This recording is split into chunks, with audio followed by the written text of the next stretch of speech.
teman, ada namanya Wilman. Saya telepon, itu sahabat saya, Man, main dong ke toko. Datanglah dia ke toko. Saya lagi banyak grooming, hari itu ada sekitar 20 ekor kucing yang harus saya mandiin satu hari itu. Terus dia bilang singkat cerita akhirnya gini bro, gue sendirian, ini kucing udah gue mandiin, lu tolong pegangin blower. Saya bilang, pegang aja blower. Maksudnya gimana nih bro? Ya ini blower lo pegang, pokoknya arahin ini blower kemana gue nyisir kucing gue. Jadi dia arahin tuh blowernya gitu. Nah, sambil dipegang blower dia nanya, lo sendirian di toko? Iya. Karyawan lo mana? Oh, karyawan gua udah gak cocok keluar.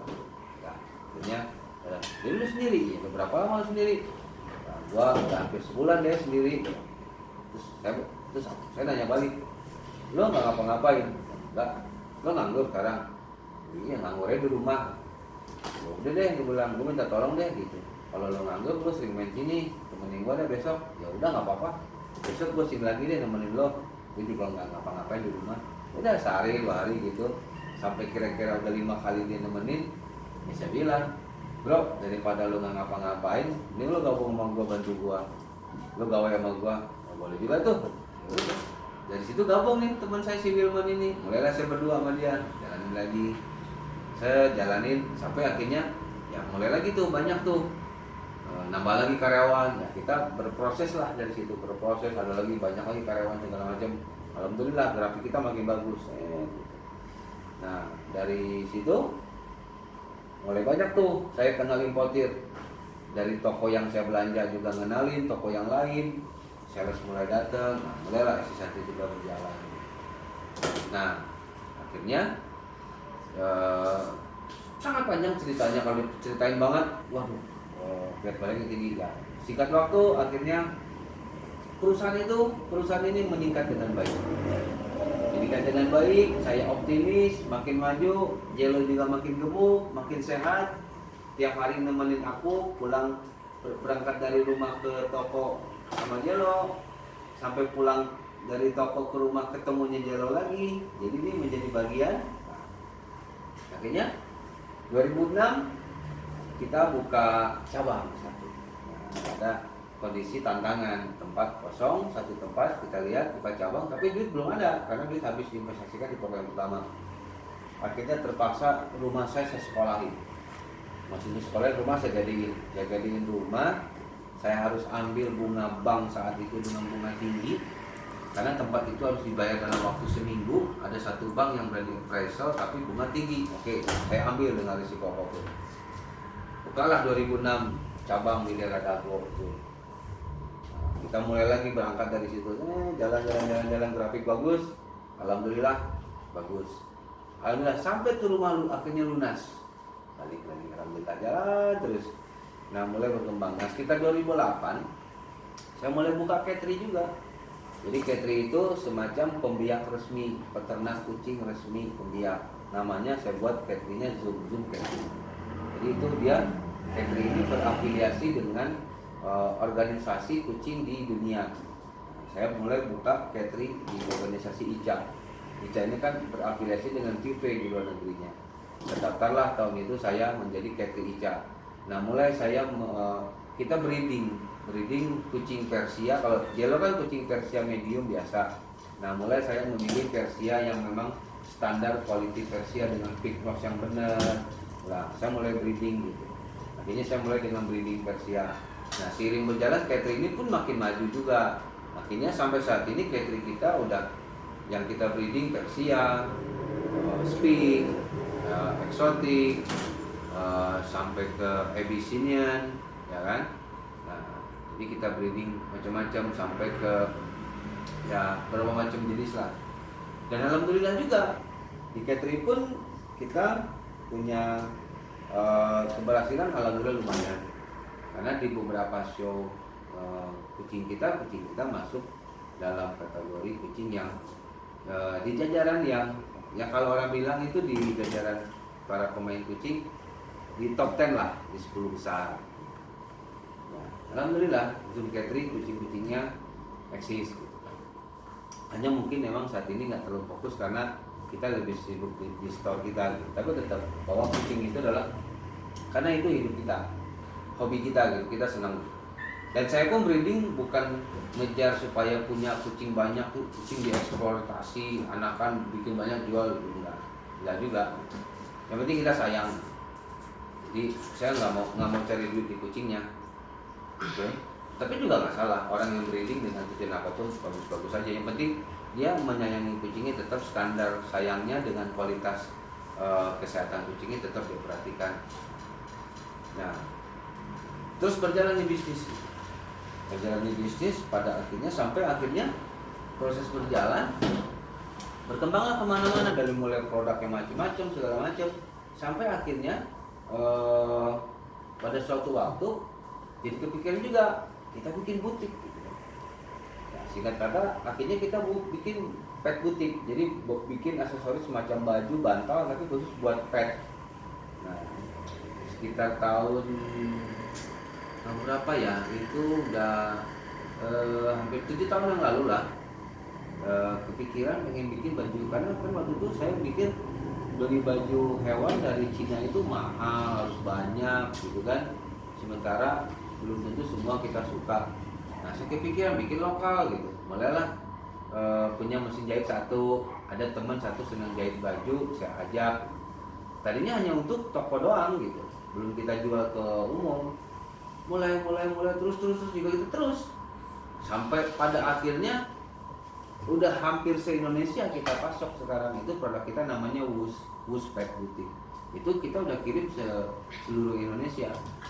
Udah kita punya customer. Bahkan kita udah pernah pameran juga dulu di Cina, di Guangzhou, di Pet Expo dunia gitu. Alhamdulillah. Nah, sampai sekarang produksi kita ya diterimalah oleh masyarakat pet lover gitu. Nah, terus waktu itu makin berjalan terus proses, ada satu mimpi saya, ternyata saya udah buka di Bandung.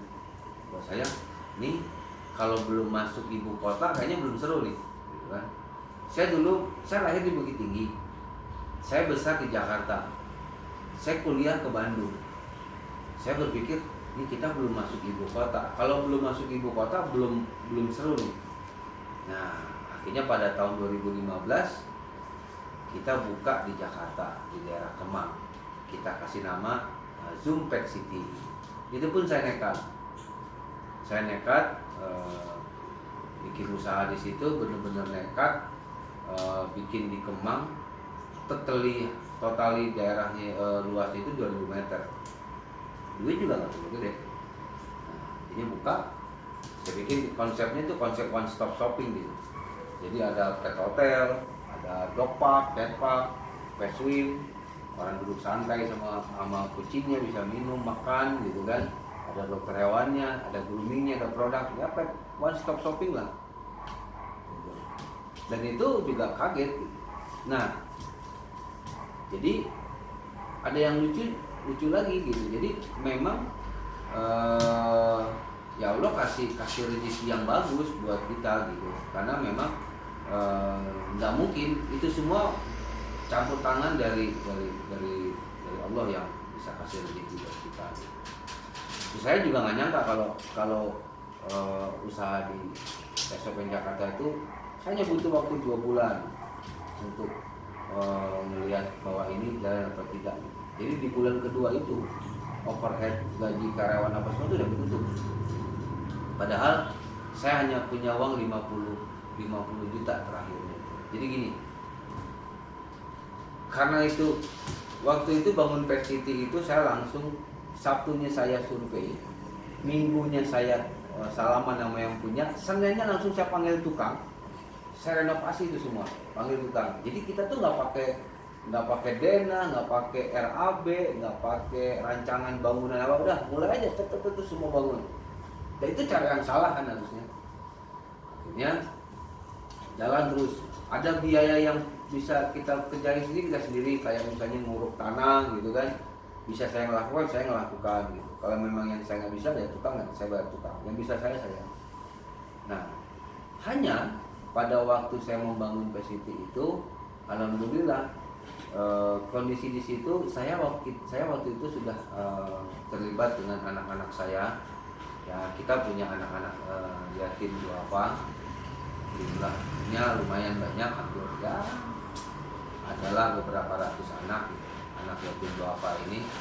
Dan memang sebelum 3 tahun lah, 3 tahun kurang sebelum saya buka di Jakarta, saya mengaktifkan diri saya untuk bisa bermanfaat buat anak-anak yatim duafa. Akhirnya saya punya beberapa dengan teman punya anak asuh lah gitu. Ada sekolah yang memang kita bina sekolah yatim dan duafa. Nah jujur aja mereka ini juga salah satu buat saya, mereka power bank saya. Nah, jadi sebetulnya saya maju itu juga saya yakin ini dari doa mereka gitu. Jadi mereka doain kita, maka Allah kasih jalan buat kita gitu. Jadi saya kalau cerita yang soal anak-anak saya agak melo, tapi gak apa-apa. Nah jadi singkat cerita, waktu itu saya bangun itu City dengan kondisi tetap saya harus menafkahi dan menghidupi dan menjaga lembaga sekolah anak yatim saya ini. Nah, kan tertarikan tuh duitnya, antara kebutuhan anak-anak yatim duafa kita kan nggak bisa dikurang-kurangin. Sementara saya juga harus investasi gitu kan. Terus saya sampai pada akhirnya saya ngebangun terus kan merenov. Nah, akhirnya istri saya itu bilang, duit habis, duit kamu habis karena kamu ngerenov nggak pakai anggaran, nggak pakai perencanaan renov. Ternyata benar, duit cash kita itu hanya tinggal 50 juta rupiah, tinggal 50 juta di rekening.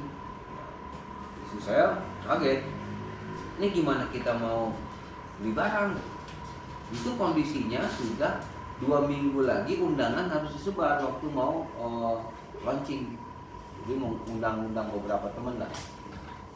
Saya hitung-hitung, ngisi toko itu harus punya duit minimum 500 juta baru bisa ngisi barang-barang gitu. Karena lokasinya kan di Jakarta Selatan. Ya kan? Bisa aja barang yang dari Bandung saya bawa ke sana, tapi kan nggak cocok. Di Bandung itu dominannya kucing, sementara di tempat kita yang di Kemang itu dominannya dogi. Harus belanja, nggak bisa. Ya rumah ada, mobil ada gitu. Tapi kan pengennya nggak usah ngutang ke bank. Ini tinggal 50. Saya udah stres. Ini, kan makanya bangun tuh pakai perencanaan dong, gini. Ya saya tahu kita kurang. Akhirnya saya putuskan, oke, kita pulang aja ke Bandung. Kita pulang ke Bandung, kita gadiin rumah. Nah, gadiin rumah buat cari duit lagi lah. Telepon itu teman, saya punya teman di bank. Bro, saya mau pinjam duit dong, butuh duit 500 juta, jangankan 500, 1,5 M kamu saya kasih. Enggak, saya butuhnya 500, ya sudah 500, 1,5 aja, 500 nya pakai, 1,5-nya standby loan, kan bunganya kepake dari yang itu. Ya udahlah, dengan terpaksa saya ambil proses gitu kan. Nah di sini lagi-lagi saya ngelihat Allah kasih rezeki yang luar biasa buat saya. Tapi ini juga dari doanya anak-anak yatim duafa kita. Nah, ceritanya gini, saya nemu duit 500 juta. Saya nemu duit 500 juta. Saya butuh 500 juta nih. Terus saya nemu duit, dikasih Allah nih nemu duit 500 juta. Jadi nemunya nggak sedikit, banyak yang nemu. Ternyata ini akibat kebodohan saya. Akibat kebodohan saya itu. Nah, ini yang saya bilang kalau jadi gini, kalau kita ketemu anak yatim, anak orang tak mampu, bener deh, bantu deh mereka. Tapi jangan syaratnya kita membantu supaya dapat, enggak bantu. Saya membuktikan, jadi kalau kita membantu orang susah, anak yatim, di saat kita maksimum bantu mereka, di saat kita lupa dengan diri kita karena kita lebih fokus banyak menghabiskan pikiran waktu kita membantu mereka, di saat kita lupa sama diri kita, di saat itu Tuhan langsung bayar cash, diingat sama kita. Jadi memang waktu saya ngebangun itu duit lagi kurang, alhamdulillahnya untuk kebutuhan anak-anak yatim saya nggak pernah kurangin tuh. Saya paksain, nggak boleh itu diganggu. Nah, singkat cerita akhirnya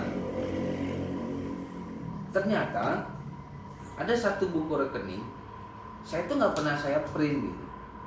Nah, buku rekening ini saya nggak pernah saya print dari mesin edisi, salah satu mesin edisi bank swasta lah.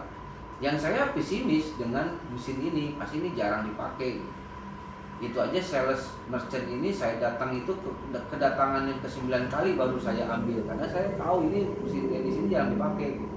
Jadi saya nggak pernah saya print bukunya, saya nggak bikin ATM-nya gitu. Nah, sekali waktu itu karena saya lagi butuh duit, saya pulang, lumayan nih, siapa tahu di buku ini adalah bangsa 30-40 jutaan buat nambah-nambahin. Ya duit kan, kita kalau nggak punya duit di kantong cuma 1.000 perak dapat 10.000 gede banget gitu. Jangan kan gitu, uang 1.000 dapat 1.000 gede gitu. Saya mulai ngeprint tuh ke bank, saya print ke bank itu, saya print ke bank, dan karena saya pesimis dengan jumlahnya, saya nggak buka.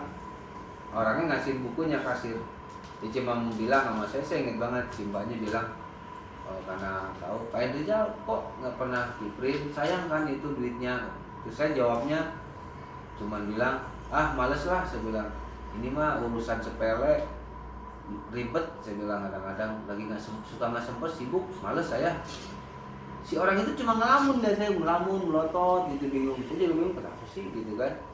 Ya udah, saya jalan, saya keluar dari parkiran, kira-kira ya jalan, udah mulai jalan mobil, saya sambil agak macet tuh saya lihat di buku, kaget saya.